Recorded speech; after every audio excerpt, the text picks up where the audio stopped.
Well, President Biden is shocking members of the press. Just moments ago, he blasted former and future President Donald Trump at a White House event.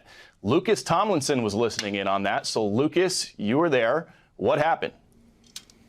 Well, Bill, good evening. Perhaps President Biden getting a jump on those legacy speeches he's expected to give or a farewell address. He blasted President Trump, saying he's a threat to democracy. Here's what he said just moments ago. He also scolded some reporters.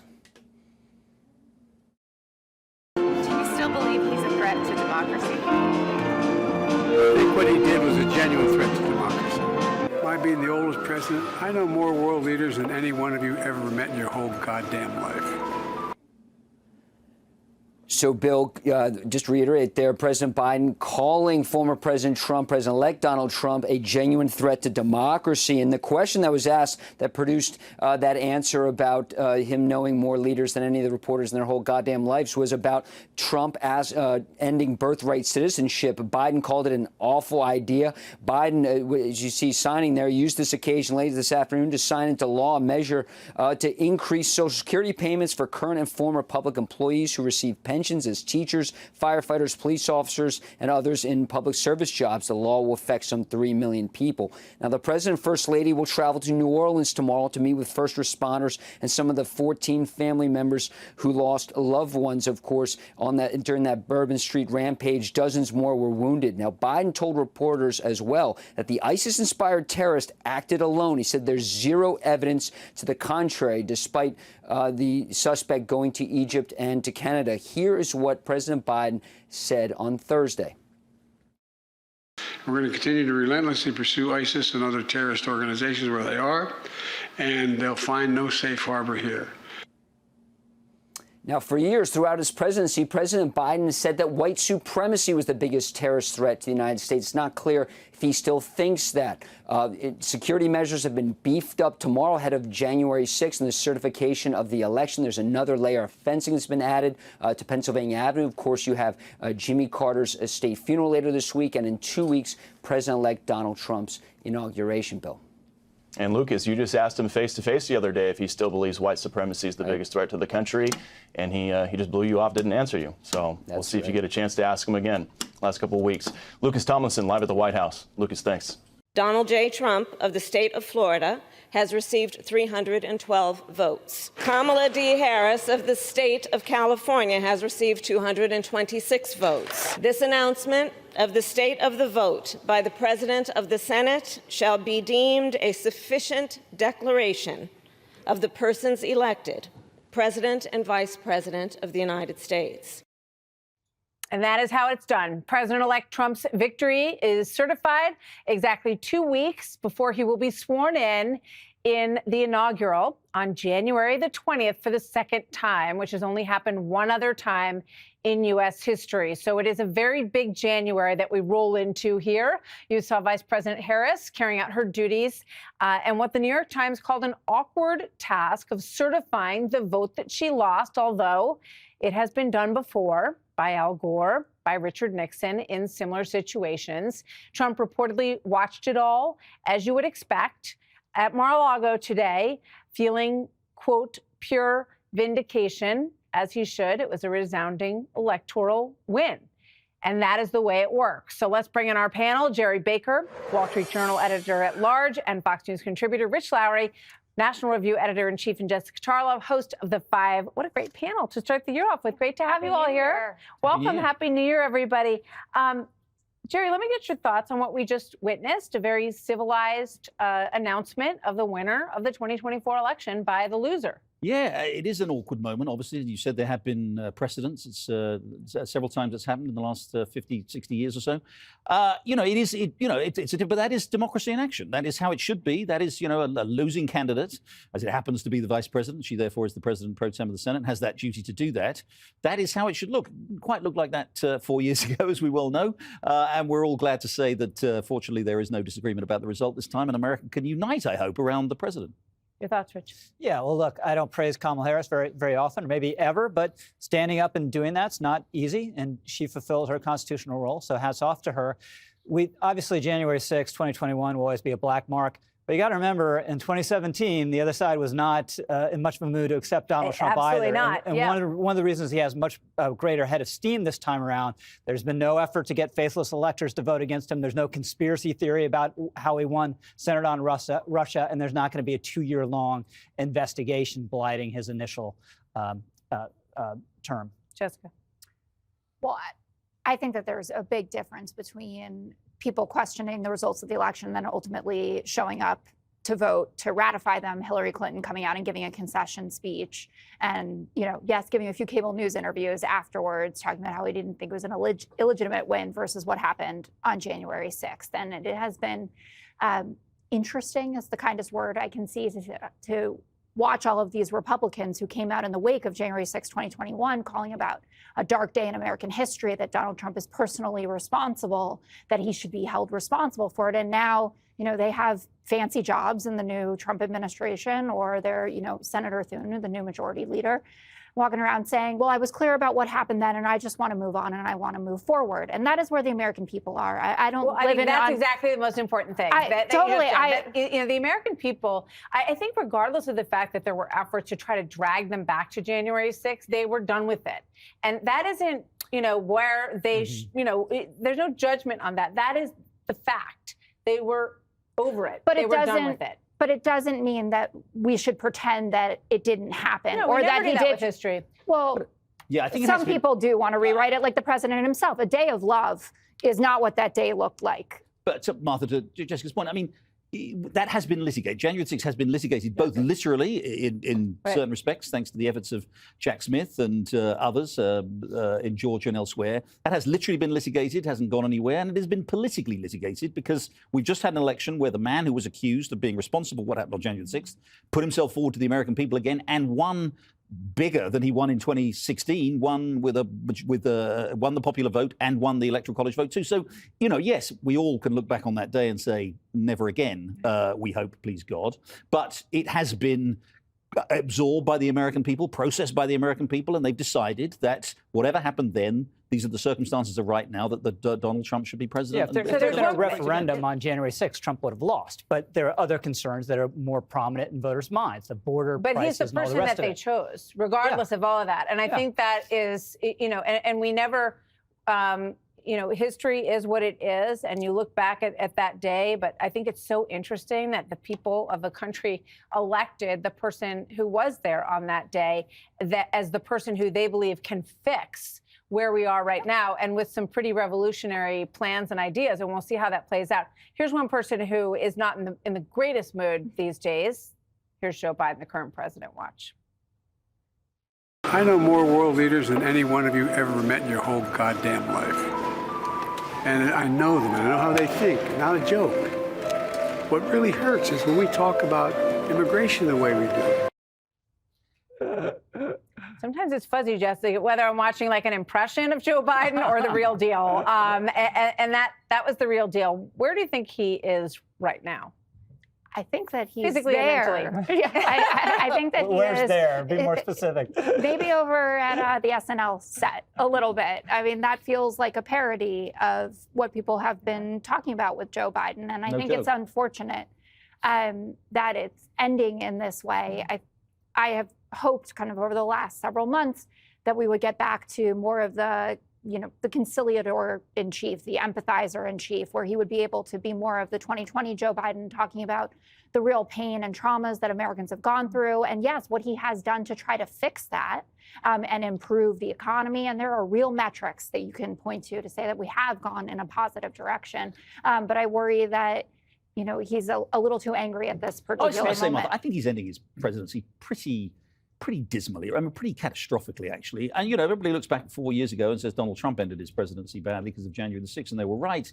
But look at what Joe Biden's done. So, he's pardoned his son. Most people, I think, agree that was a kind of disgraceful thing to do, especially the kind of preemptive or the nature of it, that any crime that he's never even been accused of yet that he may have committed, he's been pardoned for that. He's come out with this host of, somewhat dubious, I think it's fair to say, presidential medals, pinning medals on all kinds of people, but not all Americans certainly are models for all Americans. he did this decision on Nippon Steel and the takeover of the U.S. Steel Company last week, which is a disgraceful kick in the teeth for one of our most important allies on no basis whatsoever. He's really, I'm sorry to say, but, he had a chance to go out on a high note, having stood down last July and having come out of having his designated successor, having lost the race, and he just hasn't. He's coming out on a very... If there hadn't been for that debate, the Democrats would still be maintaining Joe Biden could serve 4 years and he's as fit as he's ever been. It's just the debate exposed the lie, and they finally had to admit it. But even now, Chuck Schumer's like, no, he was great. We weren't making anything up. We weren't covering for anything. Yeah, no, it's stunning. And I think that's the coda on this story will be how much some people in the White House separate themselves from what they wish they could have said and couldn't say, or who prevented them from stepping in a lot sooner. Great to have all of you with us. Happy New Year to all of you. I hope we'll see lots of you as we head into these really very historic months ahead. Good to have you all. Thank you. 2 weeks to go until Joe Biden's national nightmare of a presidency is over. And the big guy isn't hiding the fact that he's bitter and angry at the world that shunned him. But it's really no wonder why he's upset. His legacy's in tatters. Hunter's foreign cash pipeline's about to dry up. His entire party blames him for Democrats' November thumping, with Kamala certifying those results in Congress today. And the Trump train's about to undo every one of his policies. So now Biden's throwing temper tantrums, lashing out at his successor as a threat to democracy and snapping at reporters, lecturing them about his 50-year resume in global affairs. Watch. Do you still believe he's a threat to democracy? I think what he did was a genuine threat to democracy. I'm hopeful that we're beyond that. My being the oldest president, I know more world leaders than any one of you ever met in your whole life. And I know them, and I know how they think. Not a joke. Meanwhile, Democrats and their media cheerleaders are swearing up and down that they never misled anybody about Joe Biden's obvious decline. What do you say to Americans who feel as though you and other top Democrats misled them about President Biden's mental acuity? No. Look, we didn't. And he's a patriot. He's a great guy. And when he stepped down, he did it on his own because he thought it was better not only for the Democratic Party, for America. We should all salute him. We should all salute him. I was very surprised that when you asked the question about mental acuity, he didn't more forcefully push back. The question on the table is the president all the way there? And the answer is unequivocally yes. But every day is a new reminder of how unfit Joe Biden was for the presidency. He can't even get happy birthday right. Happy birthday to you. Happy birthday to you. All right, Greg, welcome back. Thank you. And I would like to say happy January 6th, everyone, or Harold, as I like to call it, Jan-teenth. We missed you. Your facelift looks great. Thank you. I know. Everybody bought the story that I had a kid, right? But I look 10 years younger. It's amazing. How do you see things now? January 6th, new year, new Greg. What's up? Well, first of all, watching Schumer defend himself is hilarious. But remember, those people that are questioning him were in on the hoax. The media was complicit. So in a way, it's like watching one Menendez brother pointing his finger at the other. The media didn't ask these questions until it no longer mattered, when the election was over. They waited until their side lost, and now they're doing their job. It's like, it's kind of frustrating watching comedians now, whether it's the Golden Globes or CNN's New Year's Eve, doing Biden jokes. Now that there's nothing edgy about it. My guys were doing jokes about the administration and about Joe Biden when it mattered. They lost friends, they lost jobs, but they still took the risk because they wanted to be true to their audience. They didn't lie to their audience. And meanwhile, you see what's happening around the world, which is amazing. So Canada is tossing out Trudeau. Mexico is happily prepping for deportations. Zelensky is embracing MAGA in that latest interview. England is finally facing their reckoning over the mass rapes. This Trump effect is real. And and going back to the hoax thing, the Trump effect is defined by citizens embracing what they see versus what they're told. Mm-hmm. Everything that the government told us went counter to what we saw, our lived experience. We knew Biden was not well. We knew the border was worse. We knew crime was beyond control, but the government said, no, believe us. No, we figured it out. And a lot of it had to do with the fact that the right had experienced debunking the hoaxes. Democrats weren't doing that. They weren't debunking any hoaxes because they were behind them. But not only did the right debunk these hoaxes, they taught others how to do it. That's why none of this stuff could fly anymore. Welcome back, Greg. You haven't missed a beat. Oh, thank you. Thank you. Just as surly as he always was. Dana, Yes. Biden not How's really. my facelift look? You look great. You look great. I was thinking about it. Next year. There's always next year. Don't do it. Don't do it. It takes a long time to recover. Yes. That's why you needed all those days. Yes. All right. I counted them. There was 46 days. I'm the new Mayor Pete. Dana, not a graceful exit by Joe Biden, lashing out at reporters. Yeah, and a couple of things. What did all of those friendships get us? Where did all of these great relationships with the world leaders lead? We have more problems in the world that Trump will inherit and is going to have to fix. We have more problems in North Korea. Of course, this is not just a Biden thing. Anytime Kim Jong-un wants attention, he'll send a missile across the sea, and then the South Koreans are going to have to try to get us involved. But really, I wonder, like, if it was just knowing world leaders and having friends all over the world that was like the measure of your success, then okay, maybe, but that's actually not what we're talking about here. The other thing is listening to people defend themselves about Biden's condition makes Baghdad Bob look like a realistic character. And if you don't remember him, kids, look it up. Baghdad Bob is really hilarious kind of guy. But when Schumer says Biden himself realized that the better thing to do for the party was for him to drop out, that was disproven last week by who? By Biden himself, because he did interviews in which he said, I never should have dropped out. I'm the only one who could have beat him. And he's going to go out of the presidency believing that he could have beat Biden again. So none of that is believable. Happy, what is it, Greg? Janteenth. Janteenth, Harold. Happy New Year. It's good to have you back. Free the Sixers. Good to be back. And congratulations again. Thank you. You're starting to look more and more like a great dad, and let's see if you begin to sound like one as we get.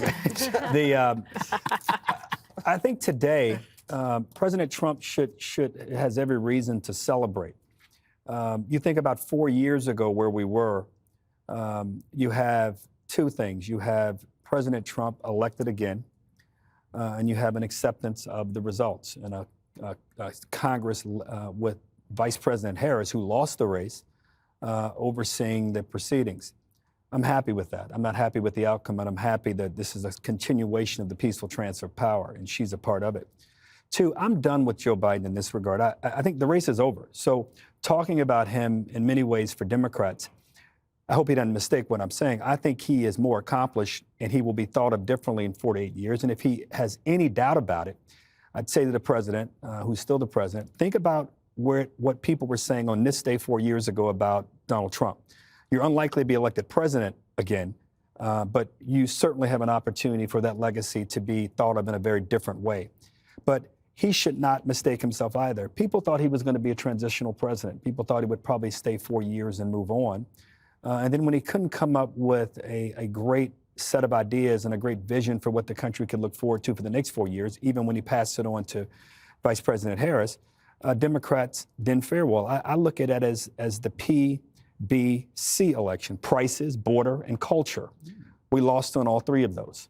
And I think it's inherent and incumbent upon Democrats now to root for this president, to work with him where you can. I thought there was a great interview with Susie Wiles, I think, in Axios today.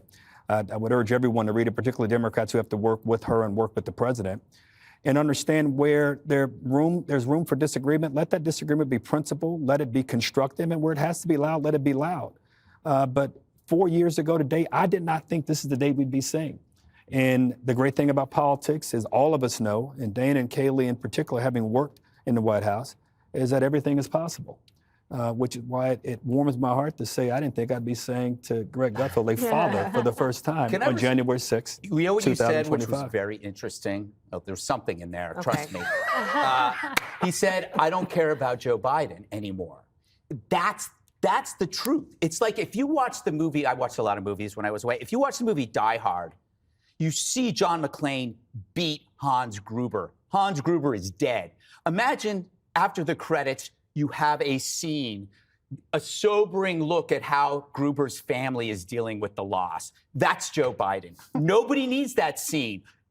It was a big win. No one cares. No one wants to be in the loser's locker room. So go away. I watched Top Gun, the original, for the very first time. You had never seen Top Gun? I'd never seen it, and I cried. During the volleyball scene, didn't you? Highway to... It was, now, can you cry as a man at Top Gun? Well, I'm only asking the men. Kaylee and Dana, stay out of this. Did you use a straw? All right, let's get to Kaylee here. This is getting too interesting. It is getting very interesting. Kaylee's been so patient. I just want to listen. Go ahead. Tell us what you think about this very special day. I think delusion is setting in the Biden White House. And I think you see that when his aides are telling people history will view him kindly. I actually believe in the rearview mirror. The Biden presidency is going to look very poor. And I believe that because the Wall Street Journal came out with this report, 50 sources. I mean, think about that, gathering 50 sources. That is an enormous number of sources they gathered. And what they find, the advanced aging was advanced early on, says that in the piece, early on. When you look at this, Chuck Schumer wants us to salute the president. Really? They said they were limiting the information that got to him, the people that got to him, canceling meetings early on. Adam Smith, who is the chair of the House Armed Services Committee, said, hey, I couldn't even get a hold of him with Afghanistan. I tried to call. I got an angry call from Tony Blinken and then an apologetic call from Biden. He said it was the only time he heard from him during the entire presidency. What was the nexus between national security failures and the mental acuity? I don't know that we'll ever know the answer, but I asked Tom Cotton, should they be preserving documents in the White House? And he said, it wouldn't be a bad idea to preserve documents on mental acuity because there's a lot we don't know, and I hope we get to the bottom of it. I think it's a massive scandal. I can't wait to feast my eyes on those documents or have my staff do it for me. It's going to be great. As President-elect Trump prepares to return to the White House, the current occupant is making his grand exit. President Biden had some harsh words for his successor and the press over the weekend. Senior White House correspondent Peter Ducey reports on the transition from a snowy North Lawn. Good evening, Peter. Good evening, Brett. The Trump team is laying out a ton of day one actions they plan to take, but until they get here, there is nothing they can do to stop President Biden from taking executive actions of his own. And in classic Biden style, he is not going quietly. My being the oldest president, I know more world leaders than any one of you ever met in your whole goddamn life. Expletives and executive orders have the incoming president, Donald Trump, now claiming Biden is doing everything possible to make the transition as difficult as possible, from lawfare such as has never been seen before to costly and ridiculous executive orders on the Green New Scam and other money-wasting hoaxes. Fear not, these orders will all be terminated shortly, and we will become a nation of common sense and strength, MAGA. That's despite Trump's chief of staff, Susie Wiles, telling Axios that during the transition, Biden's chief of staff, Jeff Zients, has been very helpful. He introduced me to the former chief of staff club and even hosted a dinner at his beautiful home. There's no problem with us. In a blistering Washington Post op-ed, columnist Matt Bai writes, in the long run, we tend to remember one-term presidents more for their principled stands than for their ultimate failures.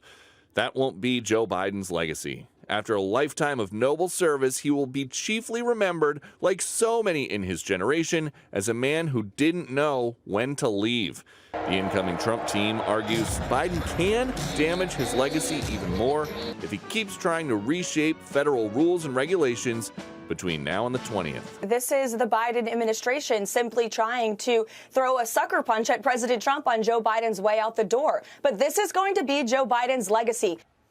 This afternoon, White House officials declined to confirm an NBC report that in the next 2 weeks, we will get two Biden speeches, one about foreign policy and one about his 50 years in Washington, D.C. There's no plans for an end-of-term press conference, though, so if you have any questions about key decision points, you probably have to wait until the next Biden autobiography. Brett. Peter Ducey, live on the North Lawn. Peter, thanks. 4 years later, I'm leaving the office of president. I'm determined everything in my power to respect the peaceful transfer of power. This is going to be Joe Biden's legacy, not doing what's in the best interest for the American people. It's about being anti-Trump, not pro-America. When he stepped down, he did it on his own because he thought it was better not only for the Democratic Party, for America. We should all salute him. The Republican coalition is broad and strong and growing. Now the work begins of delivering on our agenda. And, Mr. President, Republicans are ready to go. Final days of President Biden's time in office, and the Washington Examiner writes it this way: Biden's disgraceful exit, rejected first by his party this June and then by the country this November. Biden's last month in office is an insult, apparently a deliberate one, to a nation Biden believes failed him. The reality is the reverse. It elected him, and then he failed us all. The president taking some shots at his successor this weekend. Do you still believe he's a threat to democracy? I think what he did was a genuine threat to democracy. I'm hopeful that we're beyond that. The only thing, by being the oldest president, I know more world leaders than any one of you ever met in your whole goddamn life. And I know them, and I know how they think. Not a joke. Okay. With that, let's bring in our panel. Josh Kraushaar is Fox News Radio political analyst, Washington Post columnist, American Enterprise Institute senior fellow Mark Thiessen, and Axios political reporter Steph Kite. All right, Josh, there are a lot of people scratching their heads about these final days, about the actions, about the oil, natural gas stuff off the coasts, about a lot of things here. What's the assessment from political watchers? Well, it's giving the Democratic Party a lot of headaches. These are some parting shots at Biden's own party. The Democrats are trying to figure out how to moderate their message, how to work with Donald Trump in some cases, and you have the pardon of Hunter Biden, you have the ending the commutation of the death penalty for some of the most hardened criminals, most violent criminals in the country on death row, the Presidential Medal of Freedom to George Soros this past week. And also the energy policy, both limiting offshore drilling and raising the price of gas stoves as part of some of these executive orders. This is a gift for Republicans that are now, Donald Trump has some ways to roll these executive orders back and really hit the Democratic Party pretty hard on these political gimmies. Steph, that's the thing that has people scratching their heads, I think, is that you had an election, people voted on what they saw someone campaigning on, and it was not what this is. So you're doing exactly opposite what the voters said we wanted to go forward. Yeah, I mean, there's no question that these are political moves, right? Some of these are actions that Trump will be able to undo pretty quickly once he's in office in just a matter of weeks now. And, it has raised a lot of eyebrows, some of Biden's decisions here. And even looking back, some of the awards he gave out over the weekend, singling out Liz Cheney, for example, and even honoring Mitt Romney's father is clearly a target at Republicans. That's making a clear statement there. And he's, kind of trying to find a way to hit Trump even as he has, clearly lost the White House, stepped aside, and also Harris losing as well. But, this is not super unusual. It is, we see presidents typically make lots of actions at the end of their term before they leave office. Some of these moves aren't necessarily surprising, but it's certainly something Republicans will campaign on. And do you think that we're still looking for these pardons before anything happens, kind of pardons? We're still waiting to see them. It's certainly under consideration. We could see more come out. Biden has been, Jan 6 has been a big focus. It's something he cares about. So I wouldn't be surprised if he does offer protection. All right, we talked a little bit about this, Mark, with Britt Hume, about the process of the one bill, two bill, the reconciliation effort. It's a little weedy, but here is the president-elect talking about that on Hugh Hewitt's radio show.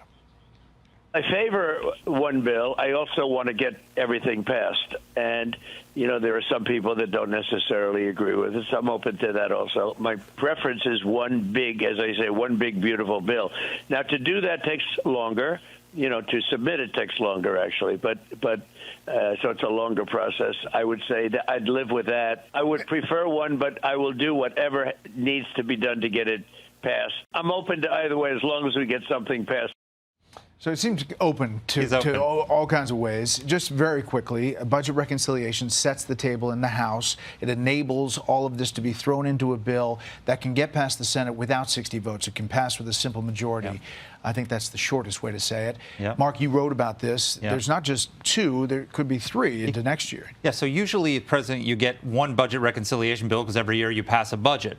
The president's been given a gift because the House and the Republican House and the Democratic Senate couldn't agree on a budget last year, so he gets 2 this year, and then he gets a 3rd one next year. So he gets 3 bites at the apple before the midterms to do an all-Republican bill on taxes, spending, and debt. So why would you not take advantage of that? And immigration, I guess. And immigration, exactly. So why would you not take? And also the other thing is he's got momentum right now. He's got a mandate from the voters. His popularity is at a 7-year high. We don't know in 6 or 8 months if his popularity is going to be this high right now. He brought in millions of voters with promises of eliminating taxes on tips and overtime. Why don't you just pass a small reconciliation bill right away? Cut taxes on tips, cut taxes on overtime, deliver for those voters within the first 100 days, and pay for it by taxing the endowments of Harvard and Columbia. And so you've got the elite universities paying for a tax cut for working Americans, and just get that done in a couple of weeks, and you've immediately delivered on it for your working class voters who millions of people came and voted for you for the first time, and then do the big reconciliation So bill. the pushback on the Republican side is we have such a thin majority. It's tough to herd the cats in the Republican caucus, and I might only have one bite where I could get everybody to agree on this massive thing. Britt Hume said, once you start putting it into a massive bill, you might lose some more people. Well, Britt is usually right, so that's good advice to listen to. That's what I'm saying. Take a small bill. Do a mini reconciliation bill to start with and just lock in a win right away, because momentum begets momentum. And so if you get a bill done and you deliver for those voters to begin with, then you have an easier time doing the second bill, which will be bigger and harder because it's much more complicated. Josh, Axios has this interesting piece about the incoming chief of staff. Susie Wiles vows to block West Wing troublemakers, telling Axios in an interview that she aims for the West Wing to be a no-drama zone for staff. If that works, it won't be the chaotic den of self-sabotaging that stymied the early days of President-elect Trump's first term. I don't welcome people who want to work solo or be a star. Whose boss calls her the Ice Maiden, she said by email. I mean, that's, wishful thinking perhaps, but they are trying in this transition to find people who are singing from the same sheet of music. Good luck with that. There's going to be a lot of challenges, as we know, with President Trump's management style. But look, Susie Wiles has a record on the campaign of being quite successful in kind of running the show and having some discipline. So I think that's a good sign. Plus, I think a lot of policy is going to be centralized much more from the White House than we saw in Trump's first term. And quickly, this transition, they've got to fill a lot of spots, but they seem much more organized, obviously, than 2016. Yeah, they seem to be so far. It's been a more organized campaign this year than 2016, 2017 era. So we'll see if they can keep it up. They have some tough confirmation hearings coming up next week in the Senate. We'll see who can get through and how quickly. And so it begins. We'll cover it all. Panel, thanks. Hey, Sean Hannity here. Hey, click here to subscribe to Fox News YouTube page and catch our hottest interviews and most compelling analysis. You will not get it anywhere else.